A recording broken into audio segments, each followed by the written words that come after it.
pace a little bit, but he's closing in on his next group of another 1,000 evaluations.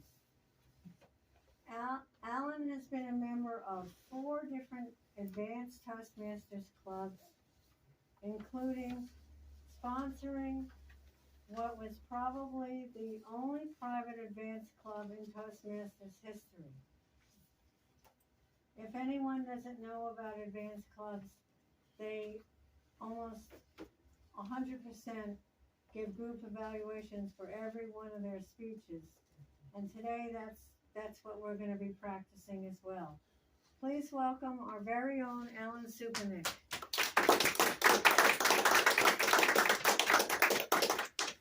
Thank you, Lisa. I'd like to start out with a very short vignette about why evaluations make a difference. I'm going to talk about the most significant evaluation I ever experienced in my time as a Toastmaster. It wasn't one that I gave.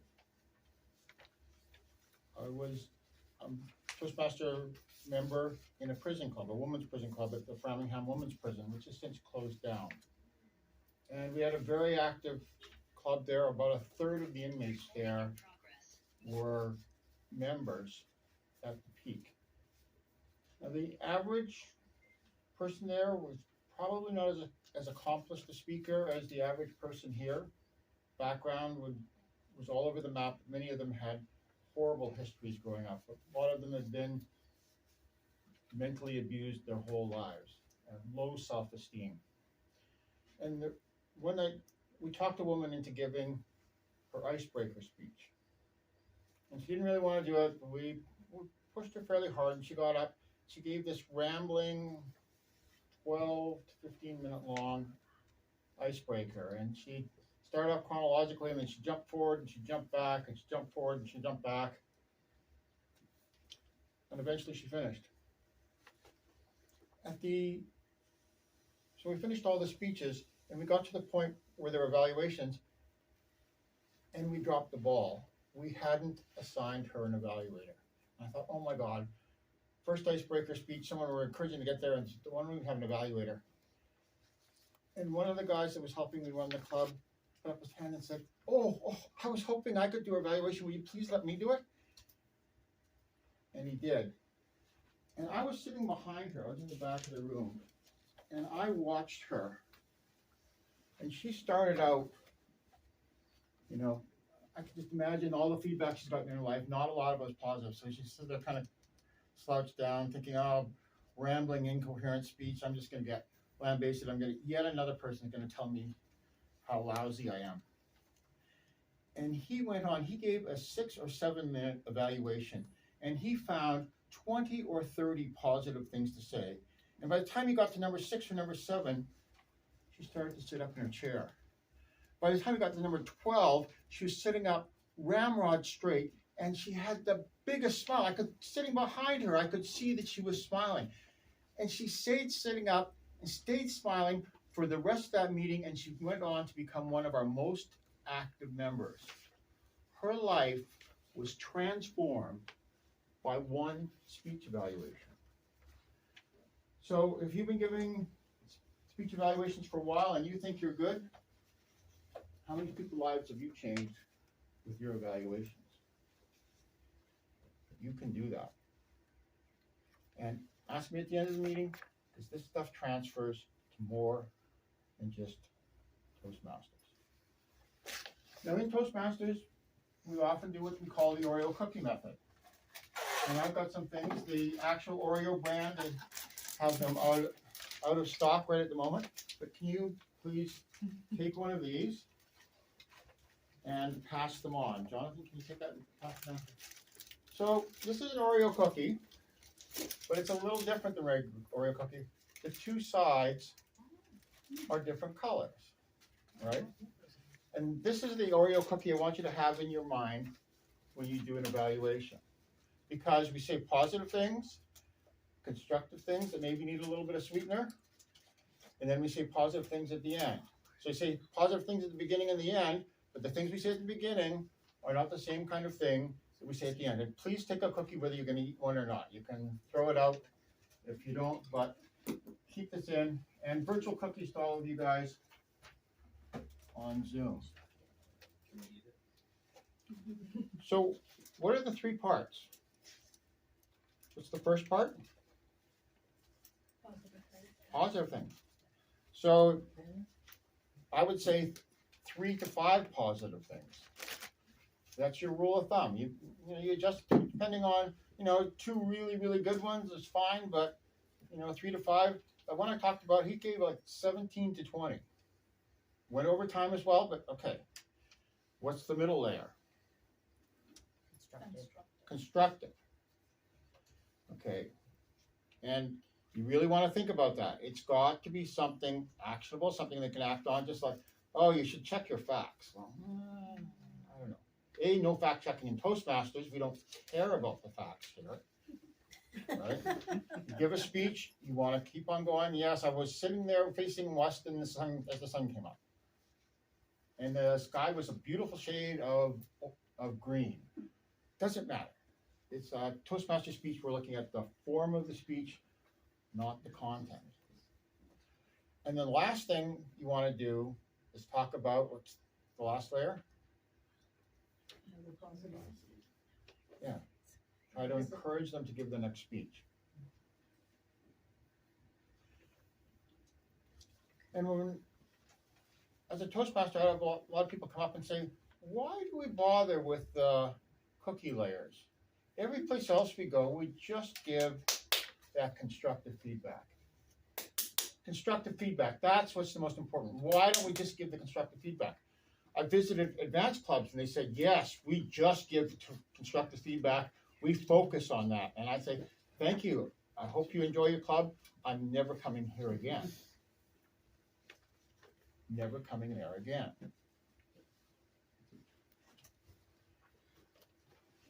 Let's put that on hold for a second. Why do we give just more than just constructive feedback? Have you noticed how good people get in Toastmasters? The old program, I used to have 10 speeches, and I used to say, everyone, no matter where they start, by the time they get to their 10th speech, they give an excellent speech. Because I never heard a 10th speech was anything short of excellent. And that's true. But after a while, I realized, for most people, their 3rd, 4th, or 5th speech is really good. So how does everyone get from wherever they start to really good in 3, 4, 5 speeches? How does this work so well? And then I had epiphany.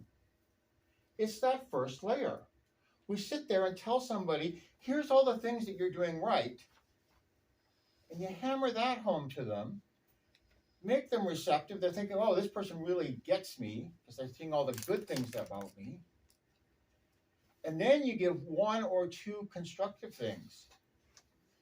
And not only are they more receptive to your message, but also when they change those constructive things, they don't break one of those 3 to 5 things that you're already doing well. So instead of 2 steps forward, 1 step back, it's 2 steps forward.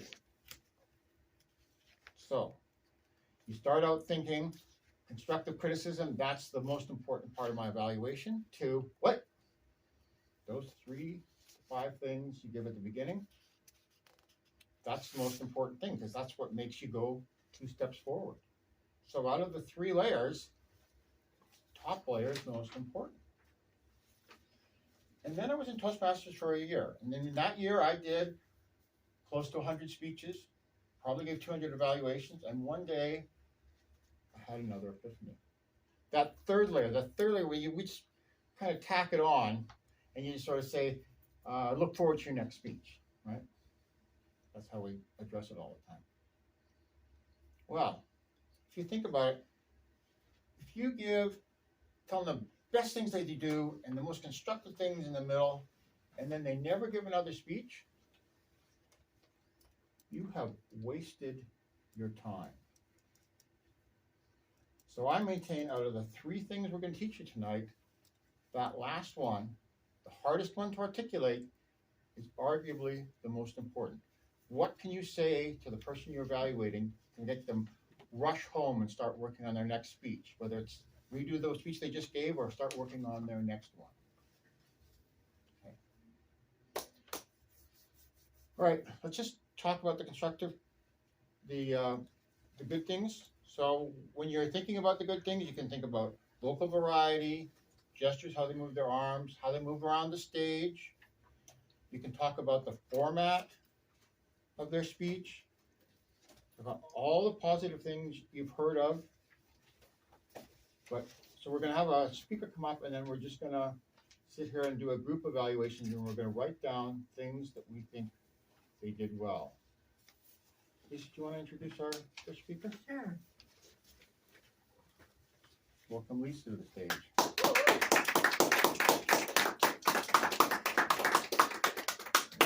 Oh, this is a trick. You see, if you walk the stage, we have to applaud all the way till she gets here. So if you want more applause, just walk slowly on the way up to the stage. I'm sorry, Lisa, I'm kidding. That's You want- thank you. you wanna- I think I have more. Thank you very much, Alan. Let's give Alan another round of applause. Wow. Almost 2,000 evaluations under his belt and counting, huh? I have the privilege of introducing our first speaker, Bruce Paolozzi. Bruce is speaking out of the pathways called Presentation Mastery. It's a level 1 speech, evaluation and feedback, but it's the second part of his evaluation and feedback speech. Timer, it's a 5 to 7 minute speech. The title is Introduction to William James's essay, The Will to Believe. Bruce holds a PhD in philosophy of religion from Claremont Graduate University. Bruce also teaches a class at Assumption University, and he covers William James in detail about once a year. Let's give the stage up for Bruce. Thank you, Madam Toastmaster. Close your eyes for a second. Everybody, close your eyes. Think about an idea, some idea that's very important to you, something foundational to who you are. Now open your eyes. How many of you can say that that idea that you pictured is based on evidence? Concrete evidence. Anybody? Anybody? Fellow Toastmasters, I am pleased to deliver an introduction to William James's essay, The Will to Believe. The Will to Believe is all about that exact scenario. Belief that is not supported by evidence and yet is perfectly rational. Who was William James? We'll start off with that. He's homegrown, okay? Homegrown. MD at Harvard, taught at Harvard, medicine, moved on to psychology, eventually into philosophy. Did a lot of work in philosophy of science. A lot of scientists love his pragmatic view of truth and his pragmatism as developed along with Dewey and Peirce. William James, he lived in the latter part of the 19th century, died in the early 20th century. And during his time, during his tenure when he was doing philosophy, there's this one dude, William Clifford, that really said something that got him going. William Clifford said, it is unethical always, everywhere, and at all times to believe something on insufficient evidence. Let's hear that again. William Clifford said, it is morally wrong, ethically wrong to believe something anywhere, anytime on insufficient evidence. I said that twice because it's a doozy. If you think about it, there are a lot of issues here, a lot of ways that William James could come at this. For one thing, very simply, how many of you really analyzed your chairs to make sure there was ample evidence it would support your weight before you sat on your chairs. How many of you did that? Well, William Clifford would be appalled, I guess, that you sat down without sufficient evidence. But then again, there's also the very statement itself. How much evidence could a statement like that have in support of it? So there's this sort of self-refuting thing to it, which Karl Popper in the mid-20th century, he would glom onto that with some other dudes that he was dialoguing with, but that's a little rabbit trail. William James, irritated by Clifford, knows there's something wrong with Clifford's statement. He posits in The Will to Believe that us human beings are justified, and that's an important word when it comes to philosophy of knowledge, epistemology. That means you have a right, you have a justification to believe something, anything. So we are justified in certain beliefs based on our own human passions, Think about that, our passions. So what follows from this, in many cases, we are making passional decisions about morality, right? About decisions for right and wrong. How many of those decisions are based on evidence? How much evidence is there for just the existence of right and wrong? It's something that really fits into the category. Another thing is art and beauty. I mean, look at this. This is artwork. This can be very beautiful. It can really hit you in the right scenario, right?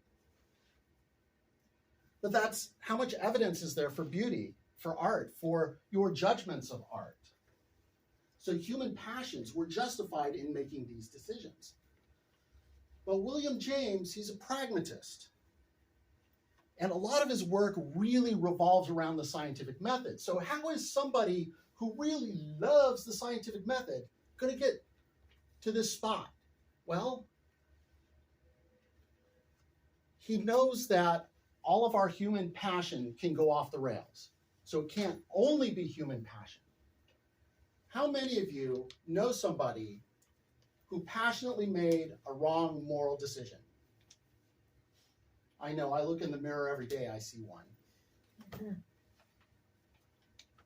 How many people have an opinion about some art piece that you think is absolutely hideous? So human passion can't be the only thing, or we'll go off the rails. We'll start attending the Church of the Flying Spaghetti Monster, which is a real thing, by the way. We'll start believing in Jewish space lasers and all sorts of things like that. So he has some rules, some rails for our passion, so to speak. 3 principles which he talks about in depth in The Will to Believe. Those principles are that whatever it is has to be live, first of all. It has to be something, some concept that has some sort of appeal to you. It has to be live. It has to be forced. It has to be the type of choice where not making a choice is itself a choice. And finally, it has to be momentous. It has to be something that is going to change your life if you go ahead with it. The sort of belief that is life-changing. As I said at the beginning and in the title, this is an introduction to William James' Will to Believe.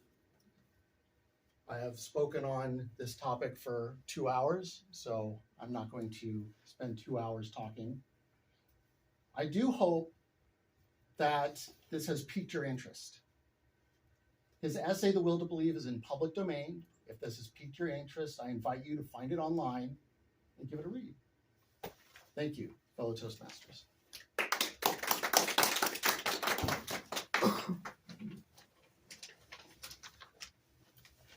Nice job.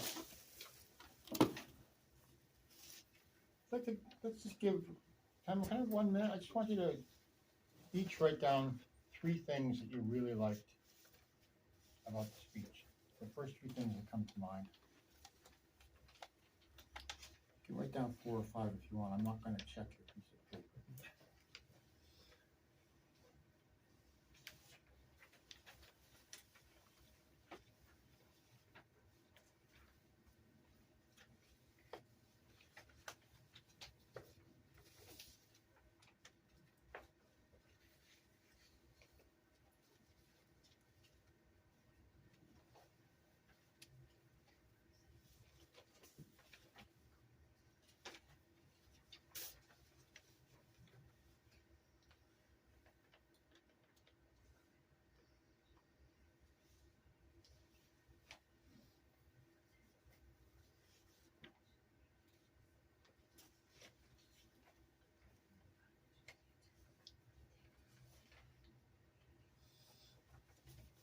All right.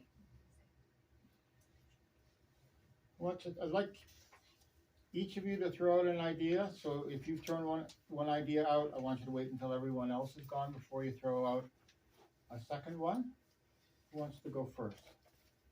What was something you did really well?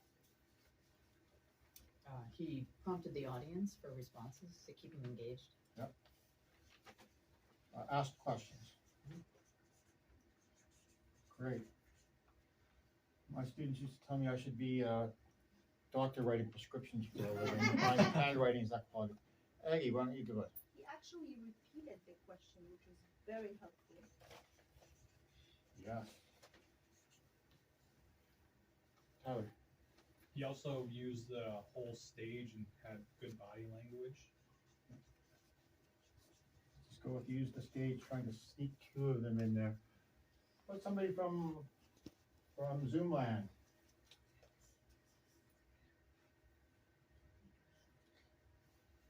Someone? Sorry. It's either Tracy or I. Tracy, you have Oreos, so I'll let you go. I couldn't hear the first 2. Thanks, Dinah.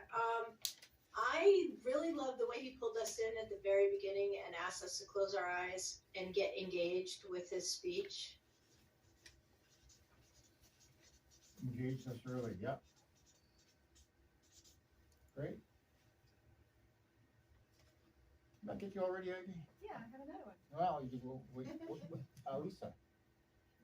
I liked Bruce's vocal variety because that again kept us tuned in and we didn't sort of stare off into space. Back row. Left with a call of action. Call to action, yes. Great way to, not appropriate for all speech, but great way to, Jonathan? Well, I thought he gave a really good introduction and explained what. Good introduction. How about Dinah on Zoom? She wanted to. Oh, sure. Dinah? Oh, yes. I thought that you did a really great job of making the concept feel very current and relevant with all of the examples. You know, did you check the weight of the chair before you sat down? Do you have a piece of artwork that you just despise for some reason? I thought that was really great. I'll see some examples, great. Oh, sorry, Yeah, Warren, I promise you. no problem. The organization of the speech was great. You had the beginning, the body, and the summary. Organization, yeah. Peter, why don't you go next? So I'm going to refer to it as breaking the fourth wall, but aka speaking off the cuff. So for example, he pointed to the artwork on the side of the stage here, which in essence took away from what he had written coming into his speech. Yeah. Spontaneous, yeah. It's a really good, some of the most memorable lines are ones done off the cuff. He added humor to the speech, so which also kept us engaged. Yeah. Anyone else on Zoom? I think I really like how Bruce paused in the correct time when he's waiting for us to give some thoughts from ourselves, and also to pay more attention to specific sentence you want to highlight. That's good. Go already, Lisa. I will one too. Sandy. I thought he seemed like he was very comfortable in front of the audience, and he Yes. did good pacing. And it appeared comfortable, right? I like the analogy of you see ducks swimming across the water and they look so calm and serene. But if you had an underwater camera, their little feet are going like this at 90 miles an hour and it's anything but. So it doesn't matter how you feel inside, it's what appearance the audience. Anyone in here that hasn't gone? I think we've got everyone. Oh, sorry? I actually really like Bruce's ending. He kept us looking forward for his next speeches. Okay. He said this is only the intro. Ending left us hanging, left us wanting more. And anyone on Zoom that we haven't got yet?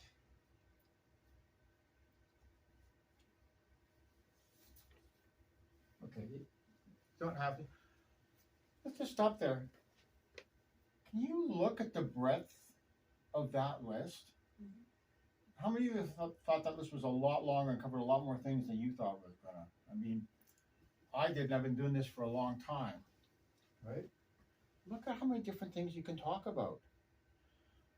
Bruce, how do you feel seeing that people liked all those things about your speech? It's really, really cool. And Yeah. It's really cool because there are things that I was deliberately going for and things that I wasn't. Yep. So it's It's cool to see. sometimes there's accidental reinforcements, and sometimes there's acknowledgement of hard work that you went into there. So I want you to think about this when you're doing evaluations. There are all kinds of things. There's all kinds of different views of the speaker that you can do it from. If you ever do speech contests, those are evaluation contests. Those are interesting because you might think, oh yeah, you want to do 3 things because it's short on time, so you're going to do exactly 3 things, right? And you might want to pick the 3 most noticeable ones. But you're in a contest. Chances are everybody else is going to do those 3, right? So you want to go for numbers maybe 3, 4, and 5, or 4, 5, and 6 on the most ones to hear. And maybe you want to just make, we could talk about his vocal variety. It's slipped up just a little bit, or though it was really strong. But more importantly, let's get to this thing here. And then, so yes, I saw it. I am a good evaluator, but here's some other things to talk about. And you think if people give evaluations, they tend to hear the same things over and over again. So going a little bit further down your list can give you a stronger evaluation. You have to make the judgment on the speaker. There's a car backing up outside. But, all right. So how about another round of applause for Bruce? So the lesson is lots of things to talk about, lots of things to enforce, and you never know which thing you enforce is going to make a difference for the speaker. You might talk about something that they never even thought of themselves that way of having done, and you might open a whole new window for them. All right.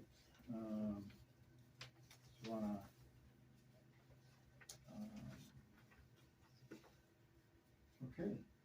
So the next thing we're going to talk about is the middle one, the constructive criticism.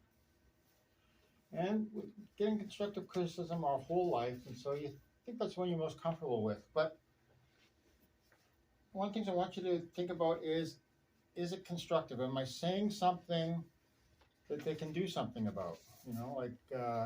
I've heard people talk about the way the speaker was dressed. There's nothing they can do about it. They're kind of out of the bounds of what you should talk about. You're talking about the speech itself, not the speaker, right? And so don't talk about things they can't change.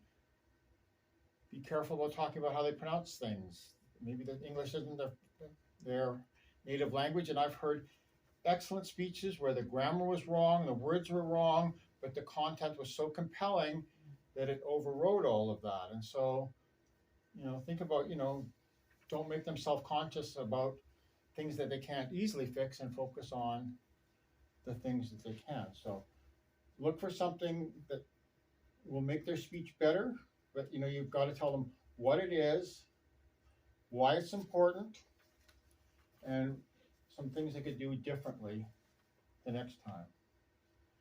And occasionally you'll find a really good speaker and you can't really think of anything that they did wrong, but you can talk about, say, hey, you did this way, and here's another way you could have done it, which might have helped in a different situation. So no matter how good they are as a speaker, you can always find something constructive to say. You know, like, oh, if you're giving this on a bigger stage, if you're ever in a position to give this on a bigger stage, instead of having your gestures down here, make sure your gestures go way up here and lean towards the audience and things like that. So think about what they could do better, why is it important, and what you're suggesting they could do about it for the constructive criticism. And just make sure you're talking about something that's fair to them. Lisa, can you introduce the next speaker? Sure.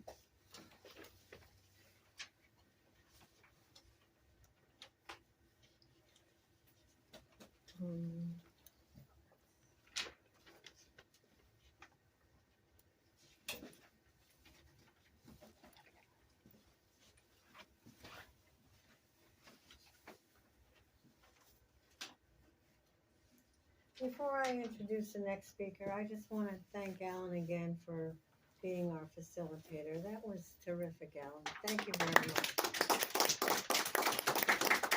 And I'm glad we all got here to absorb it, or as Bruce said, glom onto it. How do you like that? I was listening. Tonight I have the pleasure of introducing Barbara Seymour, our second speaker. Barbara's speech is entitled My Friend's Quest for a Turkey Dinner. It's a speech from the Presentation Mastery Pathway, Level 1, Option 2, called Introduction to Variety. It's a 5 to 7 minute speech. Barbara Seymour, My Friend's Quest for a Turkey Dinner. Let's welcome her to the stage. Master. So, I know it's not Thanksgiving, but why did the turkey cross the road? Anybody? To prove it wasn't chicken. So tonight I'm going to tell you a story that happened while I was cycling with a friend of mine. Now I want to give you a mental image of my friend because she's, let's say mid-60s. She's about my height because it's a little relevant to the story. Now my friend likes to bike, but she doesn't like to bike on busy roads, and she doesn't like to go fast. So when she says, let's go for a ride, usually I'll plan a ride somewhere through Dover, Sudbury, on these very, very untraveled back roads, and it allows us to bike side to side and then talk the entire time. Actually, she talks the entire time because she really loves to tell stories. Now, last summer, we were biking, and we had to stop because there was a big gang of turkeys crossing the road. And as we waited, she said to me, you know, I tried to catch one of those one time for dinner. She said, I see them all the time in my yard. She lives near the Audubon. And she says, one time, one got into our garage, and we could hear something in the garage. We didn't know what it was. And when my husband went to look, it really startled him. Now, she didn't say the turkey did any damage, so I thought this was kind of an interesting story, so I had to ask some questions. So I said, Janji, her name, what did you do to try to catch turkey? Did you have a BB gun? Did you buy a shotgun? She said, no guns. She said, I tried to create a trap, like a mouse trap. She said, we have a very big cage downstairs, so my husband brought it up, and I propped it up on a stick, and I threw some oatmeal, thinking the turkeys would walk into the cage, knock the stick down, and get trapped in the cage. She said, I waited 1 week, I waited 2 weeks, no turkeys. So I had to ask, Janji, was it turkey hunting season? did you have a license? She waved me off, said, no, it's my yard. So she said, next, we have big rain barrels. She said, I thought if I could put a ramp, the turkeys would go up the ramp and fall into the barrel. So she says, so I took some seeds and I put the seeds on the ramp. And the next morning when I went out, I saw the squirrels and chipmunks eating all the seeds. So then she goes, then I did some research. She says, I found that turkeys really like cracked corn. So I went to Home Depot, got some cracked corn, threw some in the garage, thinking the turkeys would wander in, and when they were in, I would shut the door, trap them inside. Now I had to ask, Janji, say a turkey did wander in, how are you going to catch it? Don't you know they have very sharp talons, very sharp beaks? I would not mess with a turkey. She goes, no, I wasn't going to catch it. I have a very big knife, and I was going to take the knife and chase it and then chop off his head. Now, I couldn't help myself.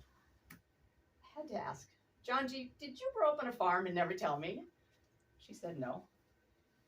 I said, have you ever killed a chicken or a turkey? She said, no.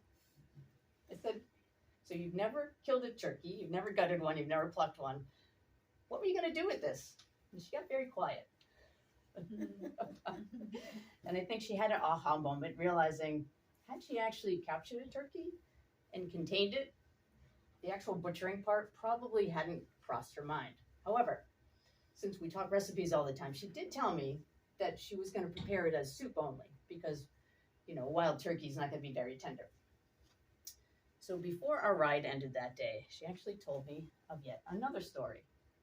And this one occurred when she was jogging down the Charles River in Cambridge.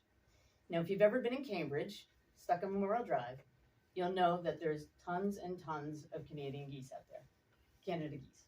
She said, yeah, one day I was jogging and there were so many of these geese and they're so fat. It seemed like a waste not to catch one. She said, I really thought that I would just grab one by the neck, break the neck, throw it under my arm, and then keep jogging. She said, I didn't because I was afraid people would think I was crazy. Jogging down the road with a dead goose under my arm. So now, when I finished writing this story, I did have to think for a moment, and you can make your own opinions. Perhaps she is a little crazy, but I can tell you, I'm sure that's why we're friends. That's it. Thank you.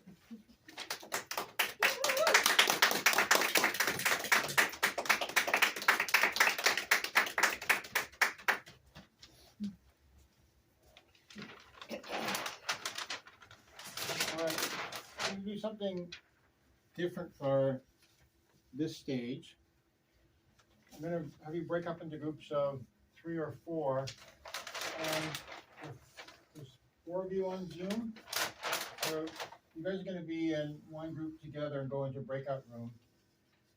And you guys are gonna get first pick of these. So one is gestures, body language. 2 is organization and flow. The third one is emotion. Probably the hardest one. It's the one we are the worst at talking about in Toastmasters. And the fourth group, if you don't want one of those 3, you go there. You guys have to kind of figure out what you're going to talk about. I want you to talk about something similar, all of you, but you know, you can leave that to your breakout room.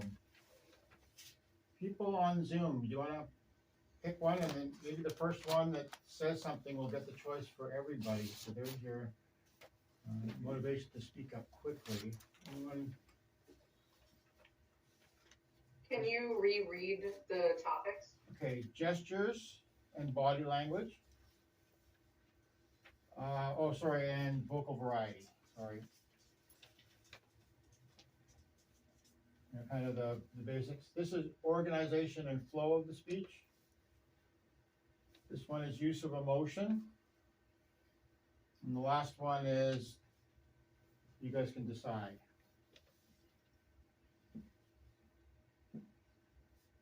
I'd vote organization for us, just to not take the very first one. Okay. If anyone on Zoom, Anyone wants gonna- anything different, say your piece now. Going once, going twice, gone. How many people would like to do over gestures and vocal variety? Can I just divide the group up and then? 'cause- Well, I was gonna have like the first 3 or 4 people that want to do that, go up to the room upstairs, maybe. Okay, So, yeah, if you're interested in that, just, who wants to talk about vocal variety, body language, and gestures? okay. Stacy, all right. Okay. Shweta? Jonathan, Bruce, Jonathan? and Warren, okay, Okay. okay, we've got 4. All right, Okay. and Nope, here, you, I not got fast something enough, for so, you guys to take. okay.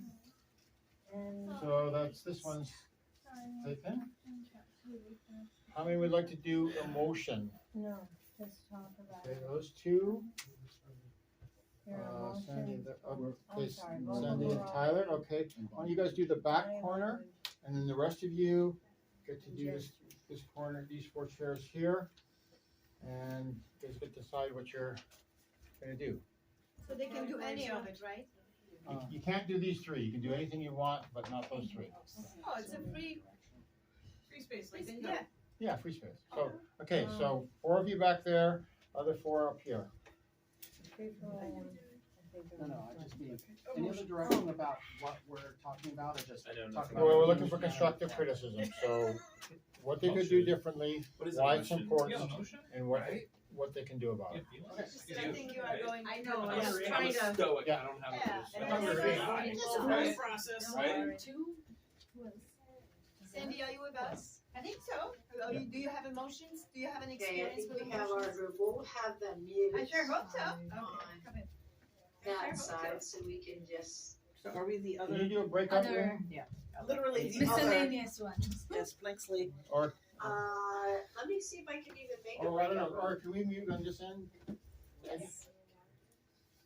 Okay, we're muted here, so you're good, okay. Don't watch us. Let's try Yeah, to, okay, they muted, so we have this, Oh, no, we're not space doing here. Yeah, now we're gonna hear them. We don't need a You breakout can room. mute, unmute or, yeah, mute. All right. Tracy, Nice choice. Tracy, can you do a breakout room? Okay, how Do many you want other us to groups go to are breakout there? room? We I can do that. lost track Yeah. there. yeah, You know, or maybe I'll just unplug the speaker. Where the last. Only thing we can do Either is way, just yeah, that. whatever. The last group, so who's doing emotion? So I would pay more attention to it. I'm trying to remember the emotional app. You guys, if you're doing emotion, here's something to lean on and take notes, alright? And basically, the instruction is, what they do evaluation, what they did well, focus on that, or what should we talk about. Thank you. Alright. So I'm gonna go with you guys. Okay, I'm trying to use this one. Yeah, good. So we're Yes. kind of in that catch-all category, that none of the others, none of the above. Okay, So I guess we need to think a little bit more creatively. okay, well, I'd like to see if we can talk about. Do you want me to? My friends. Sure, why not? You might have thought of something after the fact. Yeah. Well, when I was practicing it, it seemed like it was closer to 6 minutes. Well, that we can't help with. Okay, let's talk about her time, jeez.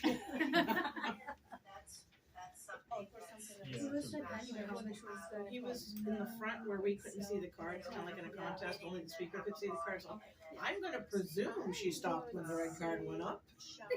No, he actually, it was like just, Was he it was waiting just really? over 5 minutes. Oh, So, yeah. oh, you never even touched the red card. I think one thing that we might wanna discuss is how much fun she had telling the story. Yeah, this is the Constructive feedback. Oh, I'm sorry, I thought. We're in the juicy part of the Oreo cookie. Oh, okay. The good stuff, double stuff even. because she's telling the story. Well, I'm actually pretty good with the room for growth. I hate to call it I feel constructive like criticism. I like room for growth. I'm everything calling it a relates to gift. emotions, Rick right? always called it a gift. But I had while gifts she was also. telling Well, the thing story, is, a gift is better received when it's wrapped in something nice. Yeah, that's sort of the more concept. emotional gestures and I think for me, and I don't and wanna this is something I'm a talk on stickler the about myself, variety, hopefully but you'll because see it's that not when our I get stuff. to go But when be you the have guinea pig. emotions, Stage use. that is We have a connected. very That's limited how space, you- and I think this is forcing our speakers that's into how doing you, something they probably don't present normally the do. emotions. Akin to pacing. Yes. One must be What you're mindful trying to say is that personification they of don't the look like they're just speech. walking ding like a little typewriter return. You know what I'm talking about. The younger members of the room might not know what a typewriter return is. But when you hit the little bar and it fling, it sends it back. It can be unintentional because of the space. I realize that might be Right, her the case friend here. versus her. If Yes. you personify When this you're as telling a person, story you'll that really tell the difference has a between location her friend and herself, or because different elements of Yes. time, you acted it out. I was taught by Because my she good cannot friend say Lori she said, timeline. and she said, Yeah. so she Make can sure you're just going say to the audience's left to right. Exactly. So as you begin the bike ride and you start the story, or you do the first vignette of turkey, and then you do the later vignette of goose, and there's a wild goose chase pun in there somewhere, I'm sure. The idea was just in my head, I could easily see getting to the end of the ride because she was kind of staying close to one side. I don't know if that was intentional or not, but it looked like you were maybe trying to do that. And that's the thing I enjoy, where I know, okay, she's gonna wrap up now. Or my other favorite is left, right, center. When you don't know what to do, but you know you have like multiple parts to your story, beginning, middle, end. That's another great way to use the space, especially when we're in cramped quarters like this, to avoid pacing and by or using the nervous that voice, that use would of be space. very That can be important very for challenging, my even for a imagination. seasoned speaker.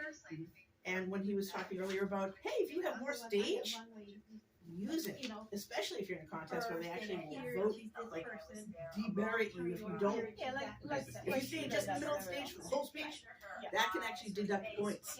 If you're not in a contest, it's not as much of an issue.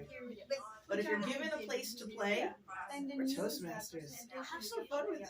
It's not meant to be a, you must do this, but if you ever have the opportunity, I don't know how much bigger the room is upstairs, and you can do that speech again, see where can the garage be?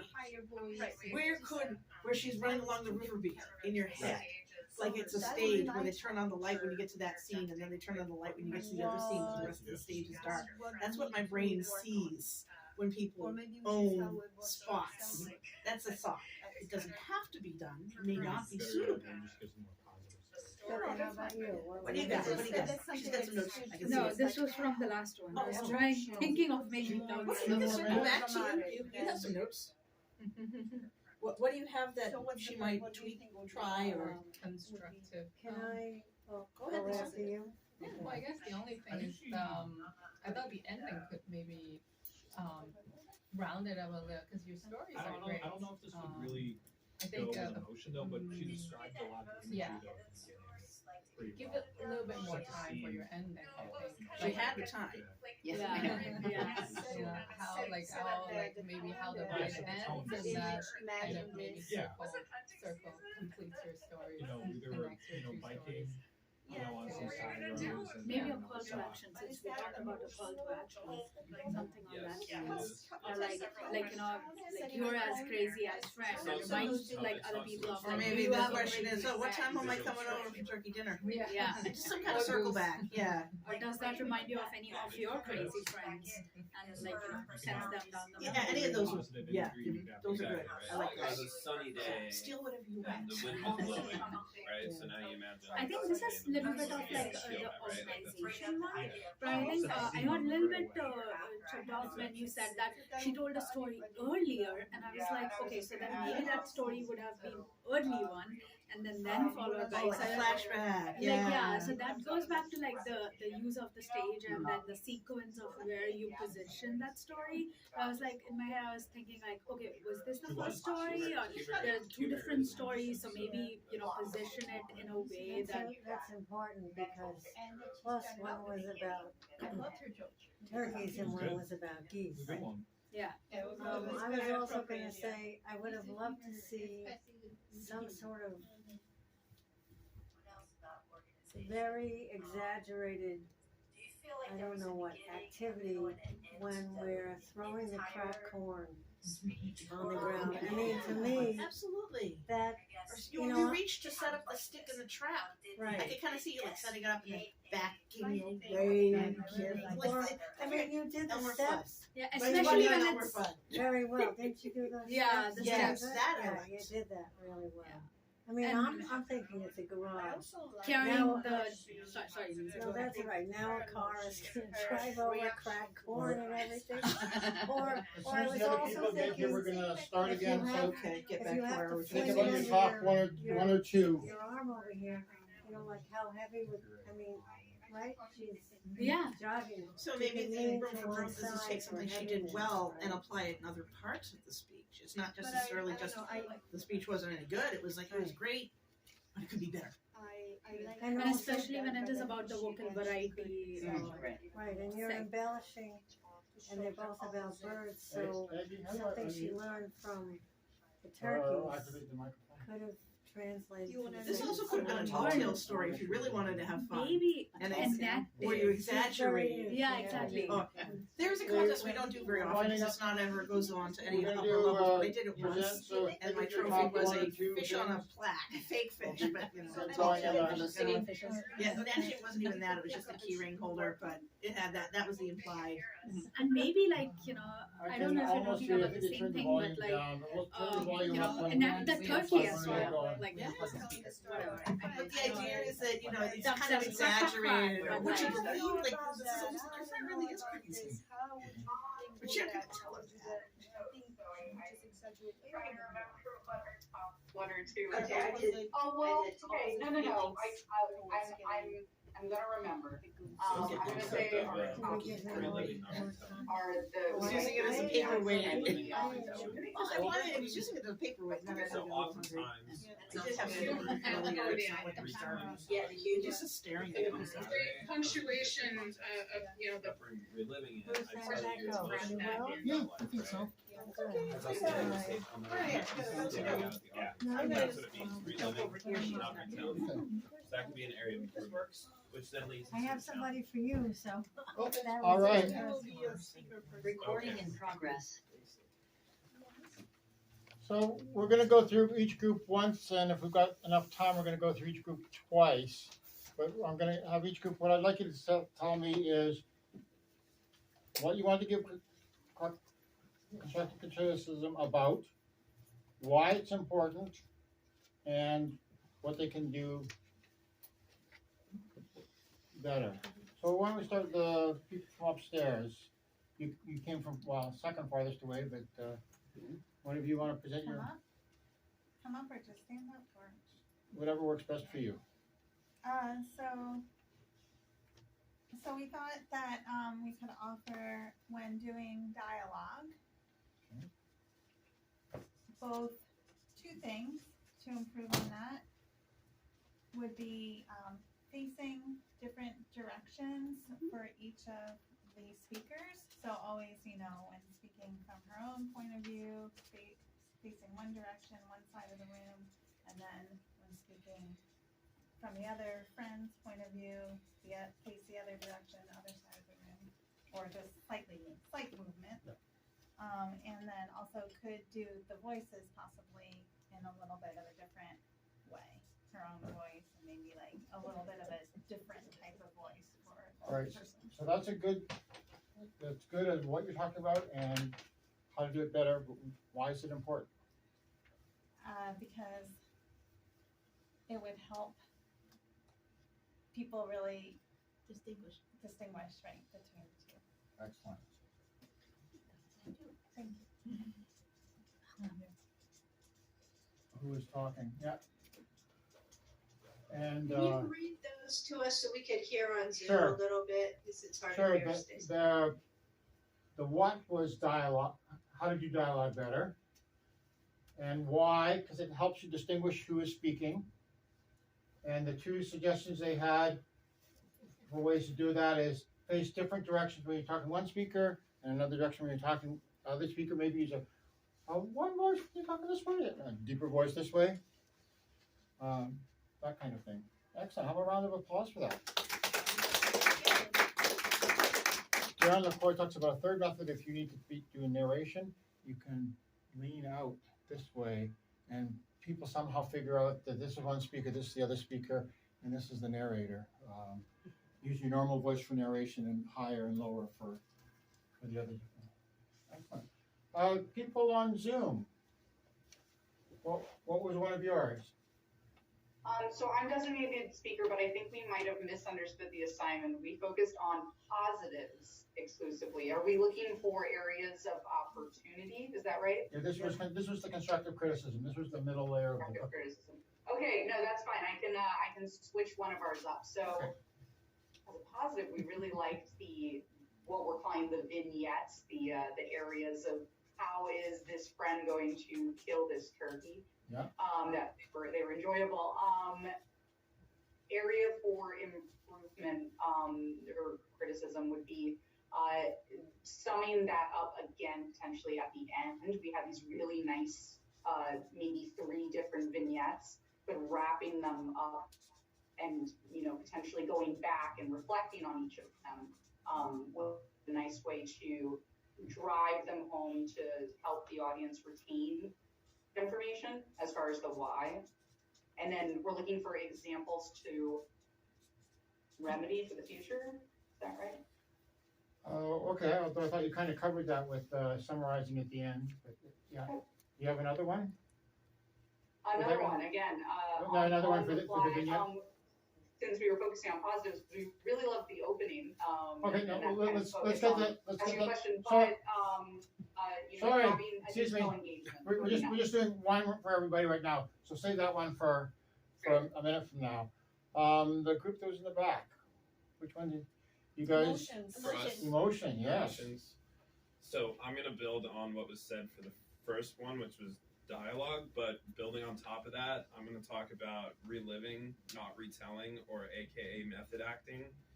So for example, in the middle of her speech, she mentioned, for example, going for a run with a turkey under her arm, right?